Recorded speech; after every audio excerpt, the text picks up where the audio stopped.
Hi, I'm Julie Peters, and I am a yoga teacher here in Vancouver, BC. This is my puppy guru, Finnegan. He's going to help us a little bit today.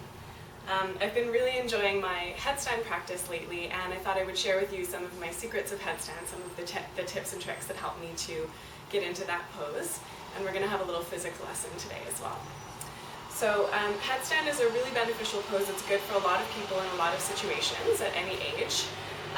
But there are a couple of considerations to think about if you're considering doing headstand. You've never done it before, just go slow, go at your own pace.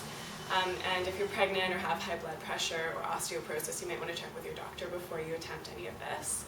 Generally, in my experience, if you don't quite feel ready to go up, you may not be ready to go up. And if you feel that you have to jump to get into headstand, you're probably not ready to get there either, because if you can't use your core to get up there, what's going to hold you there other than the wall, right? You could be putting way too much pressure on your neck, and you want to make sure that your core is there to keep you connected. So we'll talk a little bit about that today.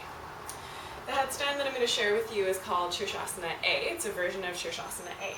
So that's this one, the fingers interlaced. But it's a little bit different. In this case, what you want to have is a little bit of space in between your palms.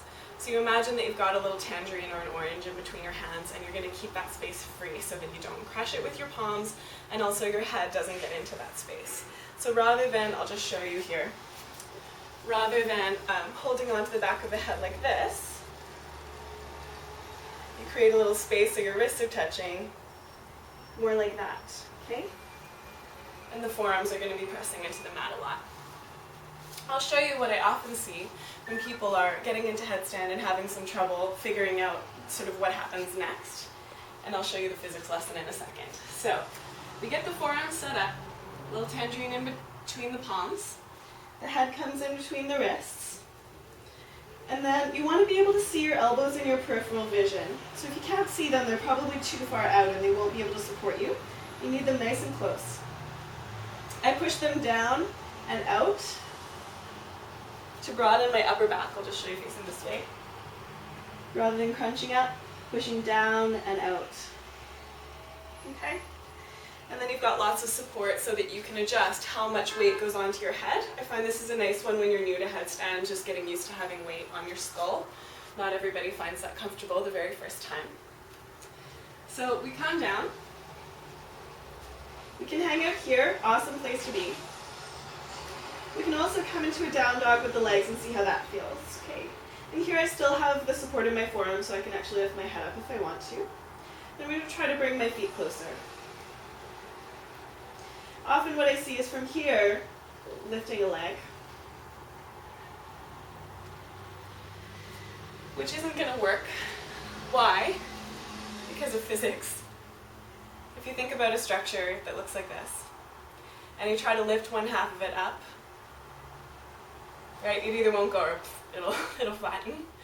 So if you think of it a narrower structure, it's going to be a little bit easier to get that half up.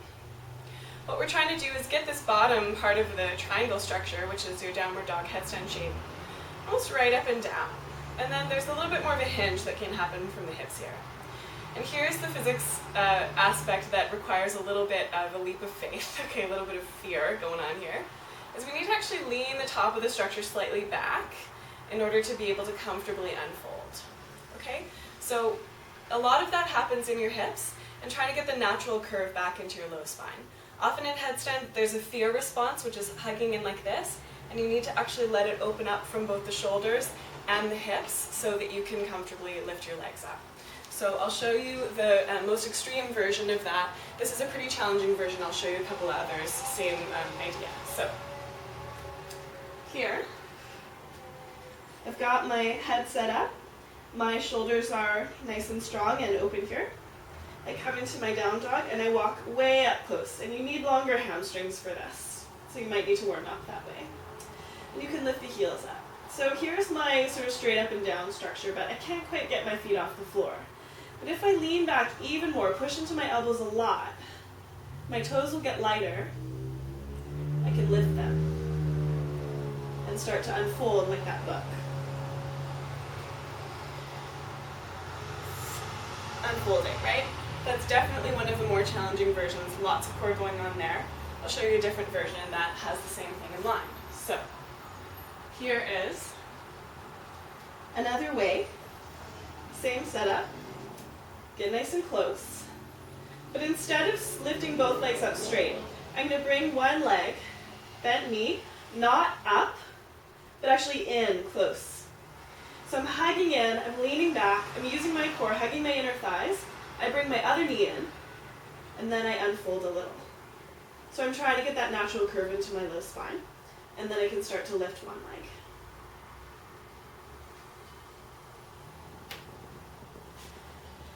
And that's a nice place to hang out as well, because with the one knee in, you're still counterbalancing a lot, and if you need an escape route, you can place your knee back down. Of course, you can use a wall too, but this is just demonstrating the core that you need. I'll show you one more version with split legs. Again, it's the same principle. It's getting the weight back so that the bottom half of that triangle can start to lift up. Same thing again. And if this is what you're working with, awesome. Okay, you can hang out here. It's really beneficial already. Walking nice and close. A leg lifts up, but hug it in like crazy. Lift it up, and again, a still core, but you're leaning that heel back. Pressing into the elbows a lot. And then you can start to bring the legs together.